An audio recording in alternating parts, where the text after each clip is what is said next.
Bismillah wa bihamdihi. Assalamualaikum warahmatullahi wabarakatuh.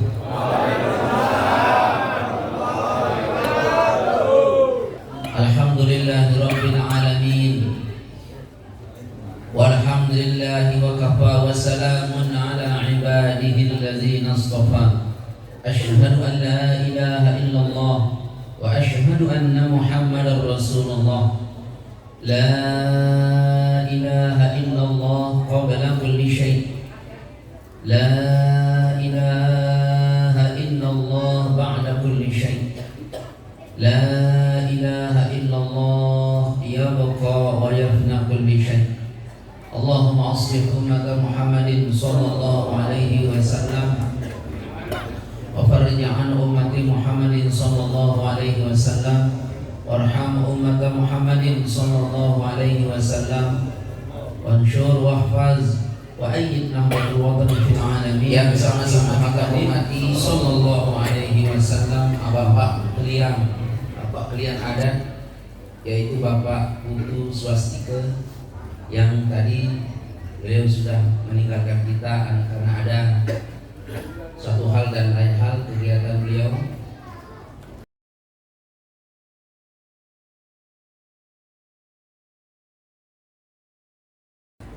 Yang telah memberikan kita izin, melindungi kita, menjaga kita untuk melaksanakan satu acara. Kita ucapkan terima kasih kepada beliau yang sebesar-besarnya. Yang kami hormati tokoh agama, tokoh masyarakat, pimpinan-pimpinan Majelis Taklim, khususnya Majelis Taklim Ar-Ruhamah. Yang kami hormati saudara-saudara kami para pimpinan Majelis Zikir, singkatnya jamaah hadirin hadirat jamaah Maulid Nabi besar Muhammad SAW. Mudah-mudahan kita semua selalu sehat walafiat, dijaga dipelihara oleh Allah Subhanahu wa taala, dan mudah-mudahan syarat sebab kita melaksanakan sholat Maulid besar ini kelak yaumul akhir dan terhormat kita mendapatkan syafaatul uzma. Saudara kami, anda kami, Tuan Guru Haji Damanhuri Abdullah.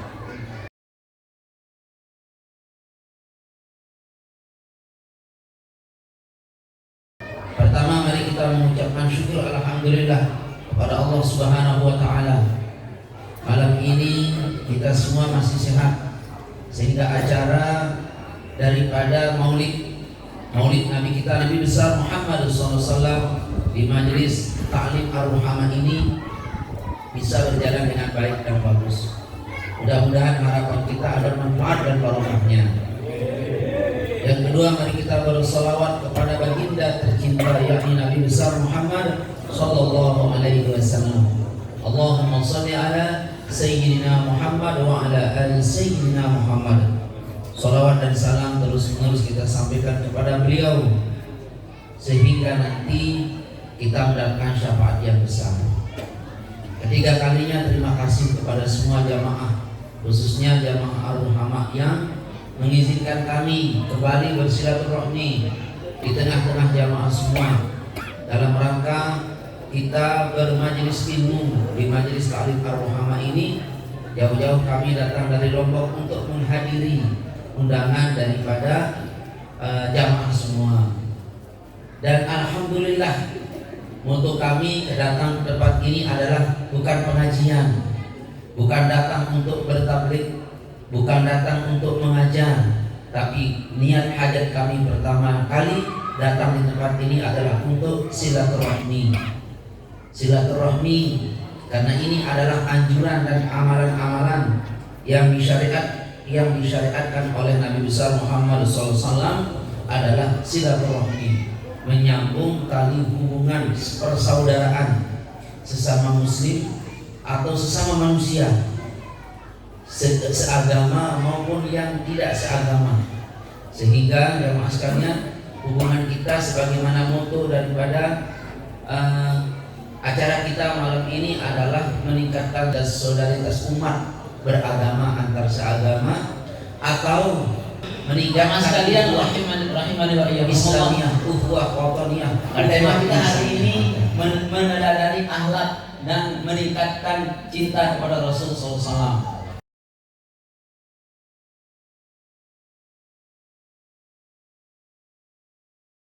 Kapan itu? Sekarang di tengah umat beragama, keberagaman, maaf, di tengah umat yang beragam. Tapi dia potong dulu.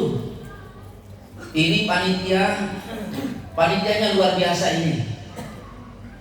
Ya, panitia luar biasa ini. Ada 3 poin di sini. 1, meneladani akhlak. Apa fungsi peneladanan akhlak? Untuk meningkatkan cinta. Syarat pertama kita meneladani Rasul itu 1, cinta. Ya. Kita tidak bisa meneladani beliau kalau kita tidak cinta. Sayang, seribu sayang, cinta itu tumbuh pada saat kita pandangan pertama. Ya. Pada saat kita memandang pertama, baru kita kenal. Nah, di sana ada cinta. Berarti cinta itu nomor 3. Pandangan, pengenalan, baru cinta. Ini panitia mau cinta Rasul. Kita semua tidak pernah lihat Rasul. Ya, bagaimana kita mau memandang beliau kita tidak pernah kita lihat. Yang kedua, boleh cinta akan tumbuh pada saat kita mengenal.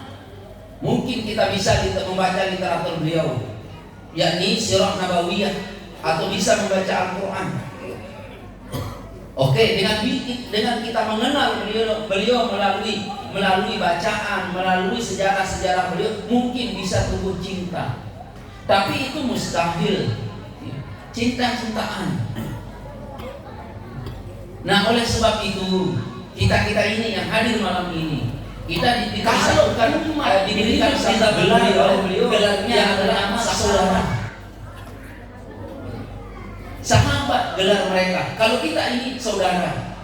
Apa sabda Nabi Sallallahu Alaihi Wasallam?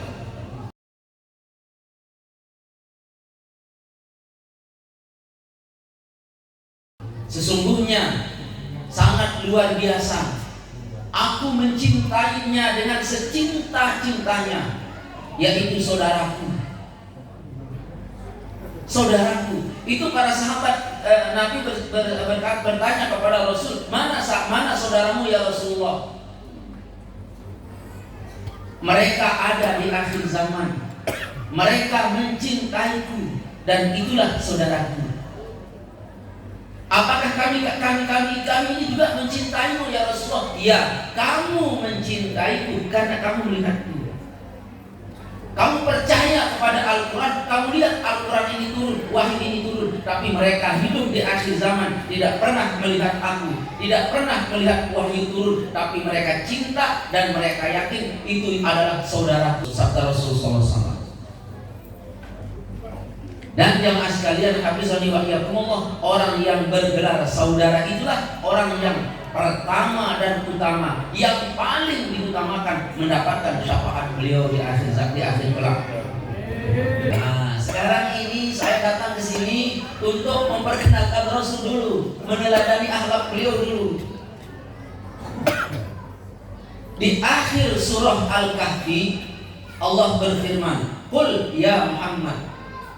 Sampaikan kepada umatmu ya Muhammad, baik umatmu yang hidup di masamu maupun umatmu yang akan membaca Alkitab ini, membaca Al-Quran ini, termasuk kita ini, banyak guru ngaji ini.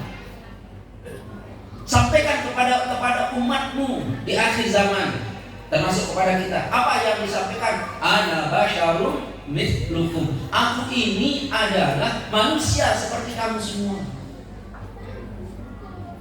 Kalau manusia, Rasul adalah manusia, Nabi Muhammad adalah manusia, cintanya gampang.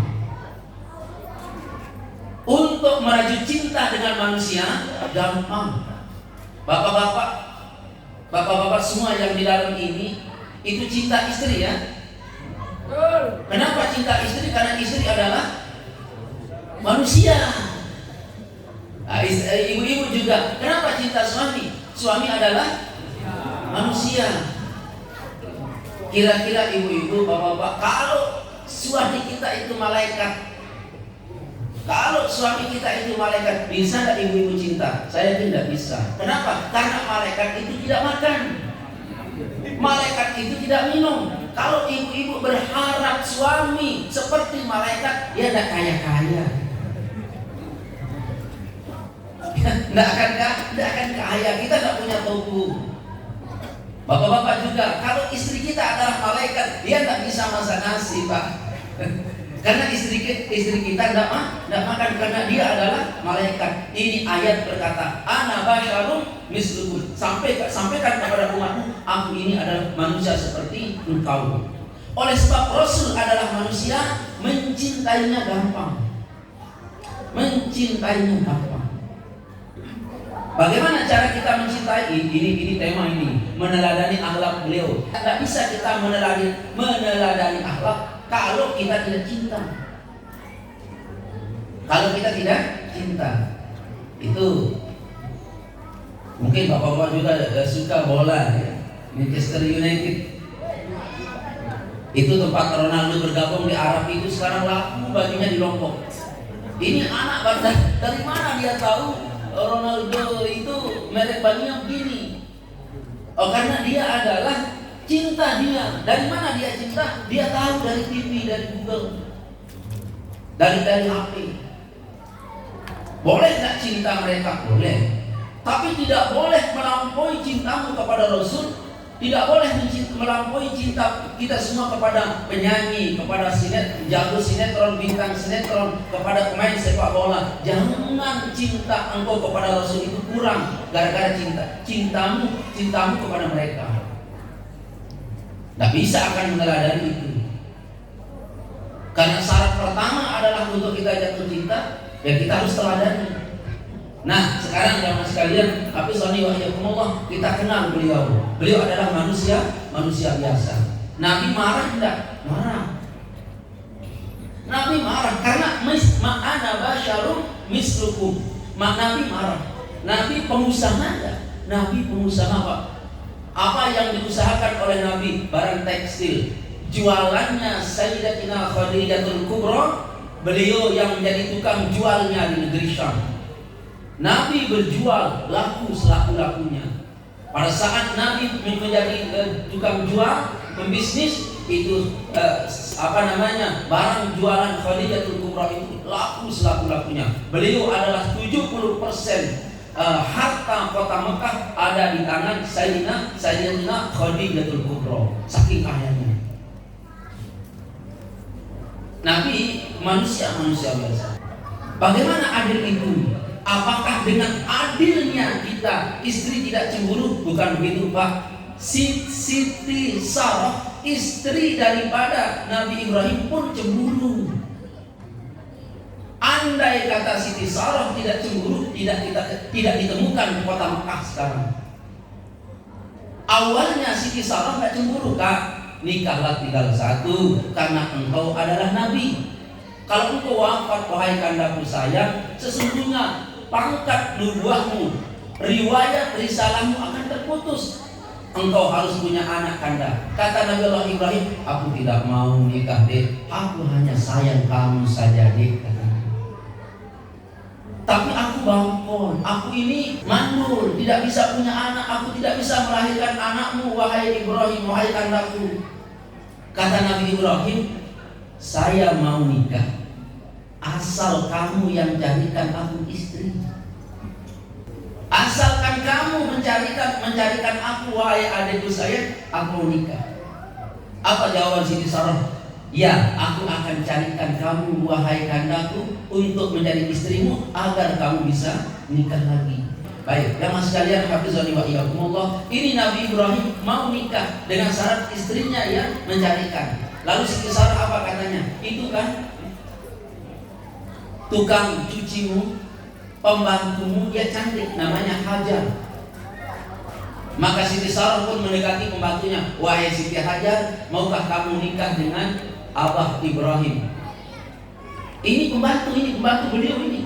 Tetapi pembantu ini anak raja dulu, yang dihadiahkan oleh raja, yang pernah menerima mukjizat Nabi Ibrahim yang sangat luar biasa sekali, yang tidak ceritakan itu. Siti Hajar apa katanya? Saya malu menikah dengan bos saya. Saya malu menikah dengan tuan saya. Enggak, saya yang suruh. Saya enggak berani nanti istrinya yang pertama Sida itu marah. Enggak, saya yang suruh ini. Istrinya yang suruh. nikah. Oke, pas nikah ini ibu-ibu jangan sekalian hafizan Allah, awalnya nggak cemburu. Awalnya nggak cemburu, ini nikah aja, nikah. Sebulan, 2 bulan, 3 bulan, masuk 4 bulan, Siti Hajar ini hamil. Juga ada cemburu. Pas perutnya umur 3 bulan, 4 bulan juga ada cemburu. Aku yang suruh kok. Kata Siti Sarah, aku yang suruh kok. Alhamdulillah kalau istri Nabi Allah, istri kataku hamil, alhamdulillah silakan. Pas lahir dibawa ke Polindes. Ternyata kata ibu bidan, laki-laki yang lahir. Pada saat itu juga Siti Sarah tidak cemburu. Selesai di bidan, dibawa pulang, juga Siti Sarah tidak cemburu. Dia yang menyucikan, dia yang memandikan sang bayi ini. Nah, pada saat Nabi Allah Ibrahim melihat Siti Hajar gendong bayi Ismail alaihissalam digendong oleh Siti Hajar, Nabi Allah Ibrahim pun berdiri di dekat Siti Hajar, lalu dia berkata begini, udah nangis dah ini? Udah nangis dia kak, udah mandi dia, udah kak. Itu Siti Sarah berdiri dari kejauhan 4 atau 5 meter.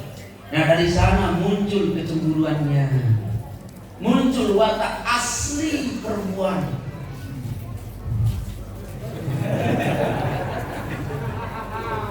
Watak asli perempuan itu apa? Cemburu. Siti Sarah ini wanita perempuan, perempuan. Apa kecemburuannya? Dia lihat itu Ibrahim alaihissalam berdiri di dekat Siti Hajar istrinya yang dahulu adalah pembantunya, lalu menggendong anaknya Ibrahim. Apa kata Siti Sarah? Dia sudah punya anak di sana, di istrinya yang kedua. Sementara aku tidak akan punya anak, aku mampu. Terus mengembang pikirannya, dia akan begini, dia akan begini. Akhirnya Siti Sarah cemburu. Allah tahu Siti Sarah cemburu, Allah turunkan wahyu. Ya Ibrahim, kau pindahkan istrimu yang kedua ke daerah Bakka. Dulu namanya Bakka. Di daerah Bakka, pindahkan hari ini. Waktu itu Nabi Ibrahim di Palestina, di Yerusalem yang sekarang, beliau dipindahkan ke Bakka. Maka Nabi Allah Ibrahim berkata kepada Siti Sarah, wahai istriku sayang, aku akan memindahkan istriku yang kedua, adikmu yakni Siti Hajar, ke daerah Bakka. Kata Siti Sarah, dari dulu aku mau kau, kenapa kau berkata sekarang? Pindahkan aja sudah, segera itu pindahkan. Kenapa kau marah? Aku cemburu katanya. Nah baru dipindahkan ke daerah Bakka. Nah daerah Bakka itulah yang menjadi daerah Makkah yang sekarang. Andai kata Siti Sarah tidak cemburu, tidak akan diketemukan daerah Bakka. Makanya cemburunya istri para nabi itu memiliki hikmah. Cemburunya istri para nabi itu memiliki hikmah, memiliki fadilah. Ada hikmah Siti Sarah cemburu ketemu daerah Bakka. Kalau cemburunya istri kita, apa hikmahnya? Dompet jebol, HP hilang gara-gara WA dari janda. Padahal itu adalah tukang jual bakar. Baik, jamaah sekalian, hafizani wa iyyakumullah, dari sanalah Ismail alaihissalam Allah berikan lahir, lalu sampai kepada Nabi kita Nabi besar Muhammad sallallahu alaihi wa alihi wasallam. Nah, ini Nabi sallallahu alaihi wasallam teramat sangat mulia. Beliau bersabda, beliau menyampaikan kepada umatnya, ana basyarum mislukum. Nabi marah, Nabi beristri. Apa juga? Nabi sedih. Nabi sedih, jamaah sekalian. Nabi itu sedih. Kapan Nabi sedih? Pada saat anaknya meninggal dunia, namanya Sayyid Ibrahim. Sayyid Ibrahim meninggal dunia. Nabi sedih, Nabi sedih. Para sahabat berkata, wahai Rasul, anak engkau meninggal dunia. Iya. Engkau menangis. Iya. Kenapa kamu menangis? Padahal kamu mengajarkan kami inilah agar jangan kita menangisi orang meninggal dunia. Apa sabda Nabi? Wahai sahabatku, aku ini juga manusia biasa. Nabi juga manusia biasa. Apalagi Ustaz juga manusia biasa. Apalagi bapak-bapak pimpinan majelis taklim itu juga manusia biasa. Bisa marah, bisa sedih. Sayyid Ibrahim meninggal dunia, Nabi sedih. Maka seluruh orang Mekah berkata, sekarang ini Muhammad dia sudah abtar, katanya. Muhammad abtar sekarang. Kenapa Nabi Muhammad dikatakan abtar oleh orang Mekah? Karena anaknya meninggal dunia. Itu jamaah sekalian, hafizani wa iyyakumullah, orang Mekah di zaman itu kalau anaknya lahir laki-laki, itu mereka memiliki kebanggaan besar. Karena pelanjut estafet perjuangan, pelanjut estafet bisnisnya anak laki-laki itu. Tetapi kalau anak perempuan yang lahir, itu aib. Aib itu. Kalau ada yang lahir, suaminya berkata, "Dek, yang lahir itu laki-laki atau perempuan?" Itu perempuan bermohon maaf sambil menangis, "Kak, mohon maaf, yang keluar dari rahim saya adalah perempuan." Ini orang Quraisy mengambil bayi perempuan lalu dikuburkan hidup-hidup di zaman itu. Karena lahirnya perempuan itu aib. Aib itu. Nah, Nabi Muhammad SAW punya anak namanya Sayyid Ibrahim, laki-laki. Belum besar meninggal dunia. Nabi Muhammad dikatakan apa? Sekarang Muhammad itu abtar. Biarkan sudah dakwah di kota ini, biarkan dakwah dia di Mekah ini, tapi dia akan abtar.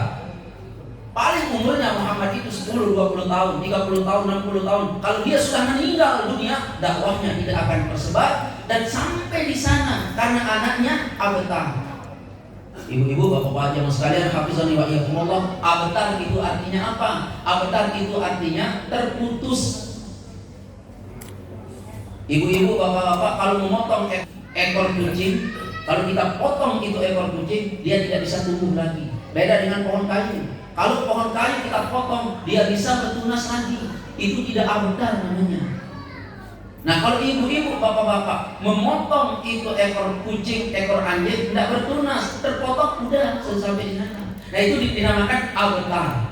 Begitulah Nabi diumpamakan, Nabi akan abtar.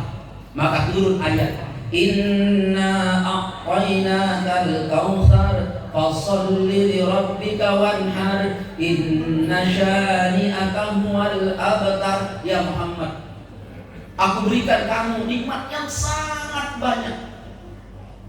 Fasholli li rabbika wanhar, hendaklah kamu sholat dan berkorban. Inna syani'aka huwal abtar, bukan kamu yang abtar, mereka yang akan abtar, firman Allah. Maka Nabi pun terhibur. Bukti Nabi tidak abtar mana? Sampai saat sekarang ini dakwah beliau, Islam yang diajarkan oleh beliau sampai hari ini bisa kita nikmati, bisa kita pelajari, bisa kita pakai kesehari-harian karena itu tidak abtar. Saya memperdalam sedikit, Pak Bu, jamaah sekalian, hafizani wa iyyakumullah, bisa juga kita ini keluarga kita bisa menjadi orang abtar. Terputus, cerai, terputus, tidak nikah lagi. Namanya apa? Janda mosok.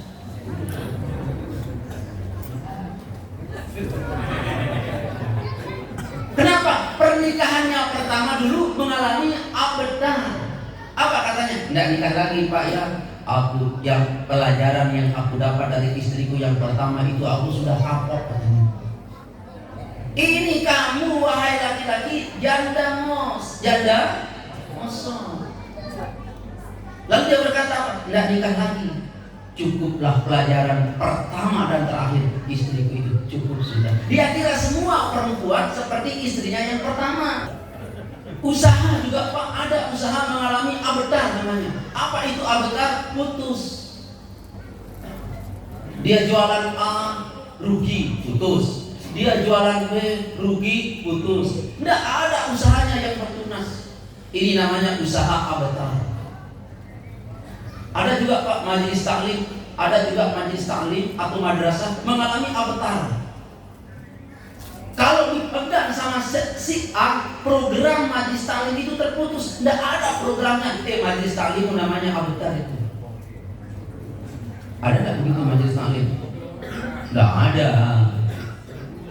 Nah, oleh sebab itu jamaah sekalian, hafizani wa iyyakumullah, agar keluargamu tidak abtar, usahamu tidak abtar, kerjakan apa yang dikerjakan oleh Rasul, yang diperintah oleh Allah. Hidup juga abtar, Pak. Terputus, tidak bisa bertunas lagi. Apa perintah Allah? Sholli dan wanhar. Hendaklah kamu sholat atau berdoa. Yang kedua, berkorban. Dan ingat, berkorban itu bukan harus ada di Idul Adha. Malam ini bapak-bapak ini sedang berkorban untuk agama, untuk Rasul. Bapak-bapak semua ini punya kegiatan yang lain. Diundang oleh ayahanda kami, Bapak Haji Agus, kita korbankan waktu kita hadir. Kalau ini ditanyakan sebagai tawaran ini, insya Allah usaha kita yang lain korbankan waktu kita, keluarga kita korbankan, istri kita tidak abtar.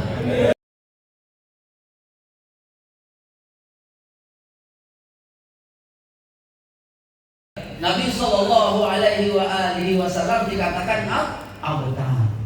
Tetapi jamaah sekalian rahimakumullah, nyatanya Nabi tidak abtar. Hebat dan Nabi? Hebat. Hebat Nabi Shallallahu Alaihi Wasallam.